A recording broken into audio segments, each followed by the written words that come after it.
Olá, pessoal! Aqui começa a nossa terceira videoaula da disciplina de Biologia 1.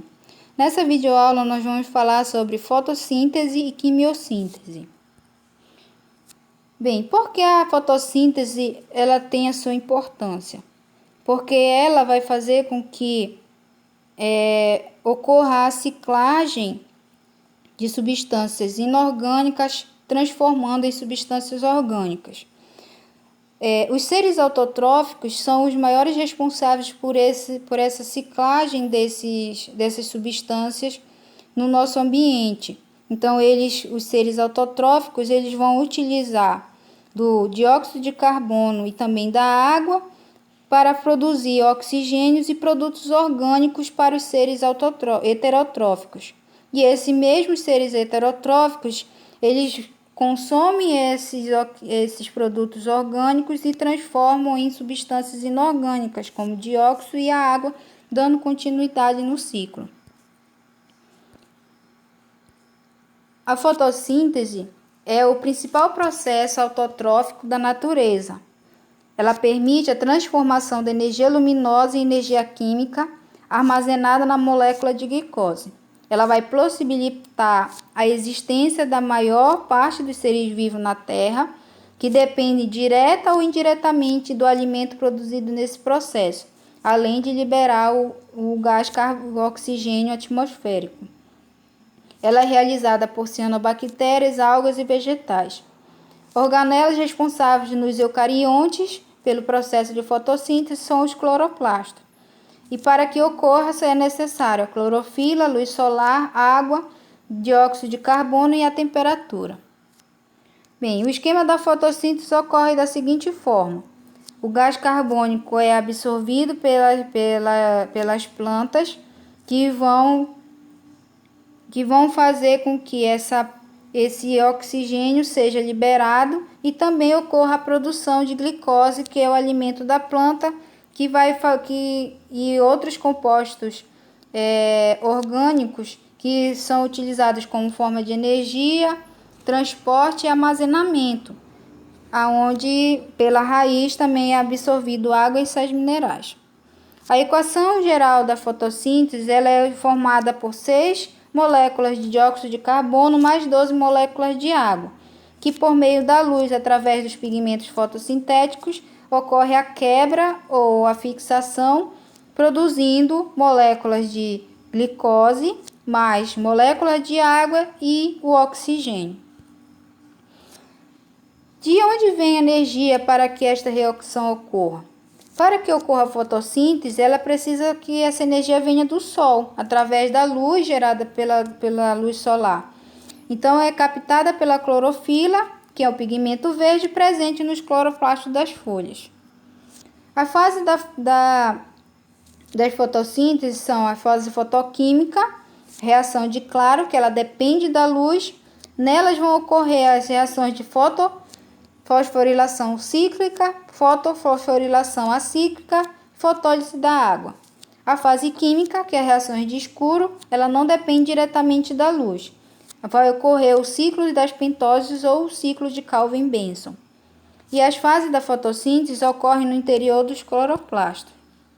Bem, aqui é um esquema que vai representar as fases da fotossíntese e a origem do oxigênio.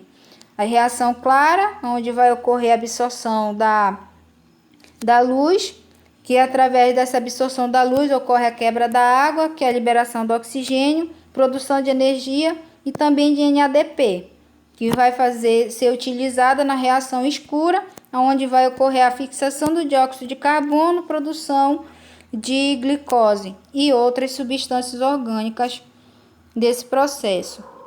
Bem, na fase fotoquímica é a fase onde há a conversão de energia. Ela vai ocorrer na membrana dos tilacoides, vai ocorrer a conversão de energia luminosa em energia química com a participação da molécula da clorofila. A matéria-prima que são utilizadas nessa fase, a água, o NADP e o ADP mais o fósforo. E vai formar produtos como NADPH, ATP e oxigênio. A energia da luz solar, ao incidir nas partes verdes da planta, atinge as moléculas de clorofila, a excitando. vai ocorrer a liberação desses elétrons, os quais passam por uma cadeia transportadora promovendo a síntese de ATP, que é a fosforilação. A fotólise da água é a liberação de elétrons e de oxigênio. O ATP e o NADPH são produzidos e serão utilizados na fase química e o oxigênio será liberado. Bem, na fase fotoquímica, a clorofila ela vai receber luz e ela vai excitar esses elétrons. Mas, de onde vêm esses elétrons? Esses elétrons eles advêm da quebra da molécula da água, por meio da fotólise da água, que vai ocorrer também por causa da absorção da luz. Essa quebra da água ela vai fornecer elétrons, hidrogênio e oxigênio. Então, esses elétrons que foram liberados juntamente com esse oxigênio, eles vão se deslocar para o centro do fotossistema 2. Esses elétrons, ao longo dessa cadeia transportadora, eles vão ser deslocados para um centro de reação. E esse centro de reação do fotossistema 2, ele tem uma eficiência de absorção de luz num fator de 680 nanômetros. Então, essa reação da absorção e do deslocamento do elétron vai ocorrer no fotossistema 2 devido à questão da eficiência da absorção de luz nesse comprimento de onda da luz, que é de 680 nanômetros. Então, esse centro de reação ele é chamado de complexo de antena. Esse complexo de antena ele vai ser um conglomerado de moléculas de clorofila e de caloteno. E esse complexo ele está presente em ambos os centros de reações, tanto do fotossistema 1 quanto do fotossistema 2. Então, esses elétrons eles vão se deslocar ao longo dessa cadeia transportadora por causa dessa questão dos pigmentos fotossintéticos presente no complexo de antena, que é responsável por captar essa luz por causa da clorofila do tipo A, né? Então, ao se deslocar, esses elétrons eles vão ficar negativamente carregados e vão acabar atraindo também cargas negativas. Então, quando esse elétron ele for transportado para a membrana do tilacoide, ele vai levar junto também os elétrons que foram liberados pela quebra da fotólise da água. Então, eles vão continuar a transitar até chegar ao fotossistema 2. O fotossistema 1. Esse fotossistema 1, ele tem um comprimento de onda eficiente de 700 nanômetros. Então, nesse centro de reação dele, nesse complexo de antena, a clorofila presente nele, que consegue ter uma eficiência de luz nesse comprimento, é a clorofila B. E esses elétrons eles vão continuar ali a transitar por meio da luz e promover a saída desses elétrons para esse fotossistema através dessa reação aí no fotossistema 1. As moléculas de NADP vão reduzir por meio da ajuda da enzima NADP redutase, que vai receber esses elétrons para o processo de redução. E toda vez que se bombeia um hidrogênio para dentro do tilacoide, acaba havendo uma concentração maior dentro do que fora. Aí, para que haja esse equilíbrio desses hidrogênios, então eles vão se deslocar com auxílio da enzima ATP citase, que ela vai receber esses hidrogênios aí por meio da enzima ATP citase, e quando ela receber esse hidrogênio, ela vai fazer um movimento de giro. Quando ela girar quando essa enzima girar para fazer com que esse hidrogênio que está na parte interior do tilacoide venha para o estroma, ela vai produzir energia. Então, o ADP que está ali solto dentro do estroma, ele vai ser energizado com esse giro e vai formar a molécula de ATP. Então, esses elétrons aí, eles vão se movimentar e vão se deslocar, vão liberar esses hidrogênios, gerar ATP e vão produzir também a enzima transportadora em ADP. Então, o fotossistema 1, ele tanto recebe quanto libera elétrons. E esses elétrons aqui, ele vai sofrer dois processos. O processo processo de fotofosforilação cíclica, que é onde esses elétrons ele vai voltar para o citocromo e vai bombear hidrogênio. Quando a gente vê aqui, ó, esse elétron ele transitou aqui do fotossistema 2 aqui até o momento que ele foi liberado. Quando ele chegou aqui no fotossistema 1, todo esse trajeto que ele fez, né, durante essa cadeia transportadora, ele foi perdendo energia. E essa perda de energia dele ajuda a gerar energia de ATP. Então, ele faz com que esse elétron seja transportado e vai perdendo energia. Então, quando ele chega no fotossistema 1, vai ocorrer a fotofosforilação cíclica, porque esse elétron ele vai voltar aqui novamente, ó. Ele vai voltar aqui novamente para o centro de reação do fotossistema 1, vai novamente receber a luz e ser excitado ali na clorofila e vai voltar novamente para o sistema. E por isso que é chamado de fotofosforilação cíclica. E nós temos também o processo de fosforilação acíclica, que é onde esse elétron irá transitar na cadeia e parar na enzima NADP redutase, que vai ser aqui, nesse processo aqui que ele vai parar. Por que ele vai parar? Porque quando ele chegar aqui, a NADP redutase ela vai pegar esse elétron para poder captar ali, para também pegar moléculas de hidrogênio, para ela fazer com que essa molécula de hidrogênio ela chegue para o outro processo, a outra fase da fotossíntese, que é a fase química.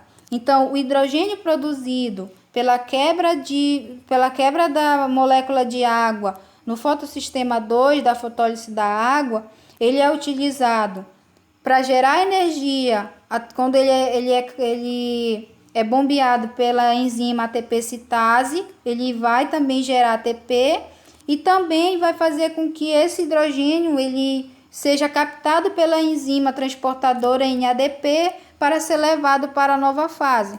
Então, a produção de ATP, que é a energia necessária para a reação química, ela é produzida pelo giro que a enzima ATP citase faz na membrana do tilacoide quando ela bombeia hidrogênio para dentro do estroma da célula vegetal, e também quando a enzima a NADP ela pega através dos elétrons, ela funde o hidrogênio na enzima transportadora, que é o NADP, para ser levado para ser utilizado na fase química da fotossíntese. Então, na fase fotoquímica, nós vamos ter a fotólise da água, que é a quebra da molécula da água na presença da luz, e a fotofosforilação, que é a adição do fosfato na presença da luz, onde nós temos o ADP. Então, o ADP, a fotofosforilação, porque vai fazer com que o fosfato que está livre ali, tanto na membrana do tilacoide como no estroma, ele seja recapturado e transformado em ATP, que é a energia necessária para ocorrer as reações químicas. Então, resumo da fase fotoquímica. A energia vai ser liberada para formar moléculas de ATP. Parte do oxigênio vai ser liberada para ser usado na respiração celular da própria célula vegetal. Os hidrogênios serão capturados pelo NADP, pela enzima transportadora NADP, e vai formar o NADPH. As moléculas de ATP e NADPH serão utilizadas nas próximas fases da fotossíntese, que é a fase química. Então, na fase química, ela vai ocorrer no estroma do cloroplasto. A fase fotoquímica ocorre nos tilacoides. Então, a fase química ela ocorre no estroma. Então, não depende da luz, mas só pode ocorrer após a exposição prévia da luz, que é a fase fotoquímica.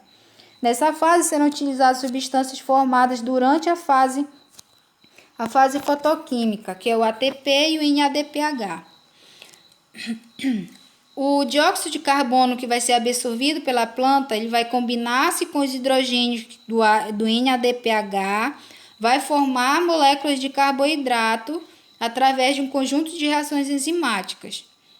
Como é uma reação de síntese, ou seja, de produção, há consumo do ATP que foi produzido durante a fase fotoquímica.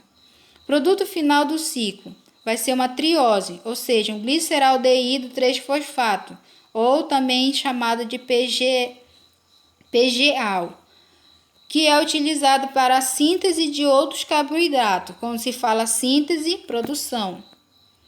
Então, na fase química, é onde vai ocorrer o ciclo de Calvin e Benson, né?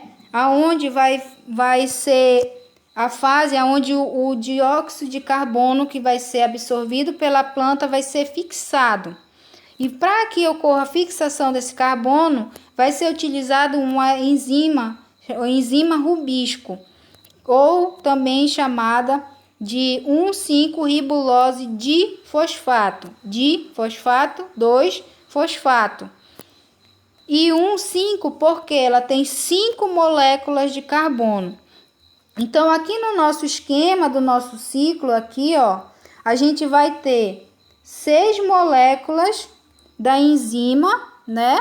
Da enzima Rubisco, aonde dessas 6 moléculas vamos ter 5 moléculas de carbono. Então, 6 moléculas multiplicado por 5, então nós vamos ter 30 moléculas de carbono, certo? E essas 6 moléculas da enzima Rubisco, elas cada molécula vai fixar uma molécula de dióxido de carbono.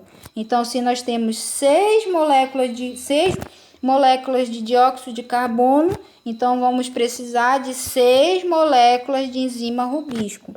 Então, essas 6 moléculas de enzima Rubisco mais 6 moléculas de carbono, elas, para ocorrer essa fixação, a enzima Rubisco ela vai fazer com que essas moléculas aqui, elas sejam quebradas e sejam formadas 12 moléculas, onde cada molécula vai ser composta por 3 carbonos e um fósforo.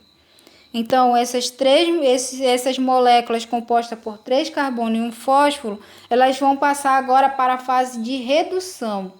Nessa fase de redução, vai ser utilizado o hidrogênio e os ATPs que foram produzidos na fase fotoquímica.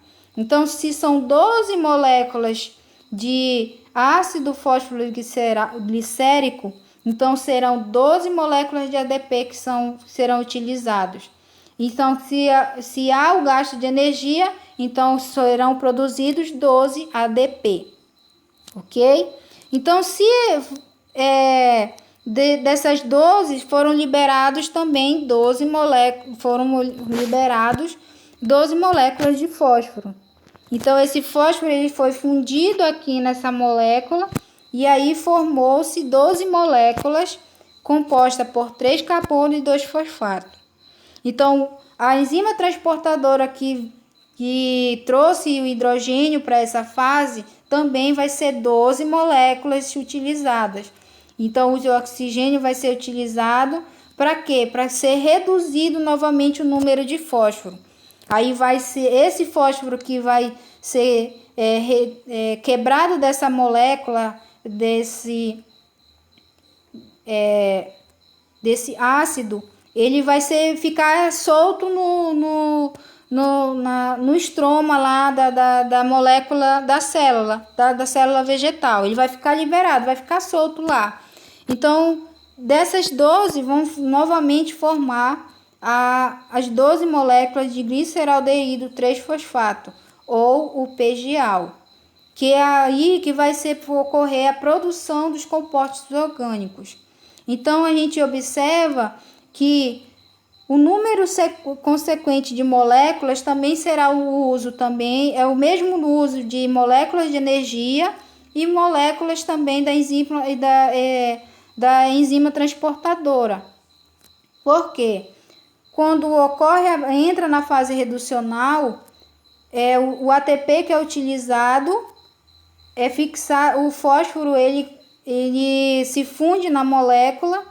Então, o NADPH ele vem e faz com que esse fósforo da molécula seja novamente quebrado e fique liberado, fique solto no ciclo. E essas 12 moléculas que foram formadas aí do gliceraldeído, somente 2 vão ser utilizadas para produzir a glicose e outros compostos orgânicos. E as outras 10, elas vão voltar para o ciclo, entrando na fase de regeneração. Então, os ATPs ali, quando ela entra nessa fase de regeneração, então vai utilizar novamente ali a ribulose de fosfato, né? A ribulose de fosfato, fazendo com que seja utilizado novamente mais 6 moléculas de ATP para fazer com que haja regeneração e comece novamente o ciclo, fixando o dióxido de carbono, fazendo a regeneração, a redução e a regeneração. Mas só que tudo isso sempre utilizando os elementos produzidos na fase fotoquímica, que foram o ATP e o NADPH aqui, que foram produzidos lá na fase fotoquímica. Então, na fase fotoquímica, são produzidos os elementos necessários para produzir, aqui na fase química, a quebra das moléculas do dióxido de carbono, né, para produzir a glicose e outros compostos orgânicos, e o restante das moléculas que sobraram se regenera novamente e tornam novamente a fixar o dióxido de carbono e dá continuidade no ciclo. Os ADPs e o NADPH que foram utilizados no ciclo de Calvin na fase química, eles voltam novamente lá para a fase fotoquímica, tornam a receber energias e elétrons e voltam dando continuidade no processo da fotossíntese. Então, o destino da glicose do ciclo de Calvin vai ser o PGAL, vai produzir a glicose, que vai ser utilizada pela planta para produção para energia, a sacarose para exportação de outros nutrientes para células e compostos da planta, e o amido, que vai ser que vai ser o produto de armazenamento para os vegetais.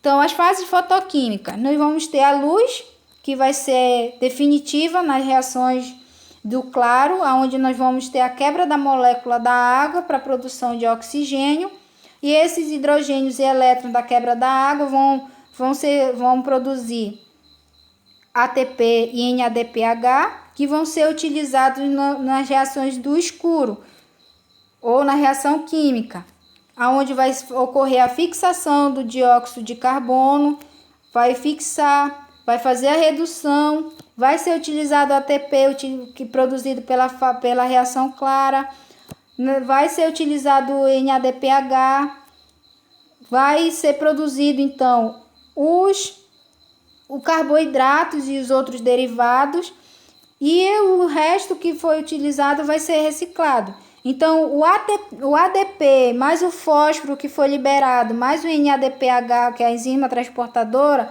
e retornam novamente para a reação clara, recebem elétron, recebem energia da luz, voltam novamente para o ciclo da reação química e dando continuidade no processo da fotossíntese. E assim como a fotossíntese, nós temos a quimiossíntese. A quimiossíntese é o processo autotrófico bacteriano, aonde vai ocorrer por meio das sulfobactérias, nitrobactérias, ferrobactérias, e ela é uma reação alternativa à fotossíntese, porque ela é útil em ambientes em condições ambientais extremas, por exemplo, fundo dos oceanos, fontes hidrotermais e fendas vulcânicas. Vai ocorrer a oxidação de compostos inorgânicos, como o enxofre, o ferro, o nitrogênio, e esses compostos inorgânicos também vão ser utilizados para a obtenção de energia, que vai ser empregado também na produção de compostos orgânicos. E o processo similar à fotossíntese, porém sem a utilização de energia luminosa. A fase fotoquímica é substituída pela oxidação dos compostos mineral e a energia obtida é utilizada na reação do ciclo de Calvin. Ou seja, na quimiossíntese, em vez de ocorrer a fase fotoquímica, vai ocorrer o processo de oxidação desses compostos inorgânicos. E esses compostos inorgânicos, eles vão produzir também energia que vai ser utilizado também na reação do ciclo de Calvin e Benson, que também é utilizado na fase da quimiossíntese. Na fase da quimiossíntese, ela vai ocorrer em duas etapas. Nós vamos ter a etapa 1, onde vamos ter substâncias inorgânicas simples, que vão sofrer o processo de oxidação. E aí, esse processo de oxidação aí, ele vai produzir os compostos minerais oxidados, que vai ocorrer a liberação de hidrogênio e elétron, que vão ser transportados pelo NADP, né? E o ATP mais o fósforo que está liberado vão também ser transformados em energia e ser utilizados na etapa 2, que é a etapa onde ocorre o ciclo de Calvin-Benson, aonde vai formar também o produto final para ser utilizado por esses organismos. E na quimiossíntese, vai ser a utilização de substâncias inorgânicas, vai ocorrer a oxidação, que vai gerar subprodutos, que são compostos minerais oxidados, onde vai ser também gerada energia, que vai fixar o dióxido de carbono também e produzir água, que é produção de substâncias inorgânicas. A quimiossíntese também é um processo que está ligado com o ciclo do carbono e o ciclo do nitrogênio. Como a gente viu, né, existem bactérias, né, bactérias nitrobactérias, né, que vão fixar o nitrogênio atmosférico, transformar a amônia em nitrito, depois em nitrato, e esse nitrato novamente vai ser absorvido pela planta ou então vai ser liberado novamente para a atmosfera, dando continuidade no ciclo do nitrogênio. E as bactérias quimiosintéticas, elas vão utilizar de energia proveniente da oxidação desses compostos minerais, por exemplo, como o sulfeto de hidrogênio, para a síntese de compostos orgânicos a partir do dióxido de carbono. Nesse processo, vai haver a multiplicação dessas bactérias quimiosintéticas, principalmente vai ocorrer nas fontes hidrotermais, onde ocorrem os consumidores, como os moluscos e vermes tubículos, que vão liberar esse dióxido de carbono. E aqui termina a nossa aula de hoje, pessoal. Até mais!